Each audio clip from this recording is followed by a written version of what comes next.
편지를 계속 읽어나가기 전에 창세기에 나오는 아브라함 이야기를 먼저 해야 할 것 같아요. 이스라엘 민족과 하나님의 관계는 아브라함과 하나님의 관계에서 시작됐어요. 그래서 아브라함이라는 인물이 굉장히 중요해요. 이스라엘의 모든 것은 아브라함과 하나님과의 약속으로부터 시작됐다고 해도 과언이 아니에요. 할례와 율법 준수도 아브라함 때부터 시작됐어요. 창세기 17장에서 처음 등장하죠. 하나님께서는 아브라함이 99세 때에 할례와 율법에 관한 이야기를 말씀하세요. 아브라함에게 크게 두 가지, 하나님과의 언약을 지키고 그 언약을 지키겠다는 표징으로 할례를 받으라고 말씀하셨죠. 이 말씀을 자세히 들여다보면 하나님께서는 아브라함에게 언약을 준수하면 여러 민족의 아버지가 될 거라 말씀하세요. 그리고 그 언약을 대대로 지킴으로써 아브라함의 자손은 하나님의 백성이 될 거라 말씀하시죠. 아울러 언약을 지키겠다는 표징으로서 자손들 역시 할례를 받아야 한다고 말씀하세요. 그리스도인들 역시 예수 그리스도를 믿음으로써 하나님의 백성이 되었으니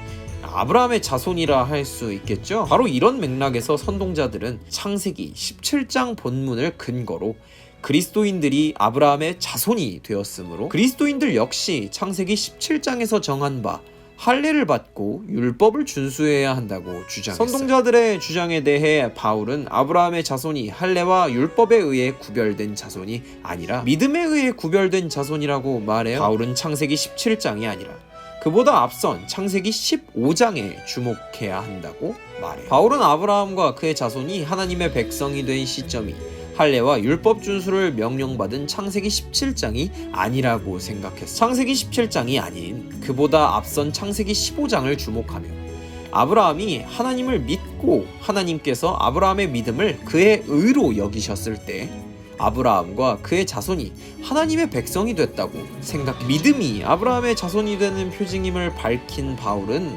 다음 부분에서 율법이 지닌 한계를 비판함으로써 믿음의 중요성을 제시해. 바울은 신명기 26장 27절 말씀을 언급하죠. 율법을 전부 지키지 못하는 인간은 저주 아래 있어. 하지만 여러분도 알다시피 인간은 율법 전부를 지킬 수 없는 나약한 존재들이죠. 따라서 율법 아래서는 인간 모두가 필연적으로 저주받은 존재일 수밖에 없어요. 하박국 선지자도 이 사실을 알아 성경에 다음과 같이 적어 놓았고 바울이 이를 인용한 것. 그리스도께서는 인간이 율법 준수를 실패할 것임을 아셨어요. 그래서 율법 아래서 인간이 받을 저주를 십자가에서 대신 짊어지신 거죠. 이로써 인간이 믿음으로 하나님의 백성이 될 수 있는 길을 여셨어요. 여기서 바울은 신명기 21장 23절 말씀을 통해 예수님의 십자가 죽음이 어떤 의미인지 해석해요. 신명기 말씀 그대로 나무에 달려 죽으신 예수께서는 인간 대신 저주받은 자가 되셨고 그 결과 인간은 저주에서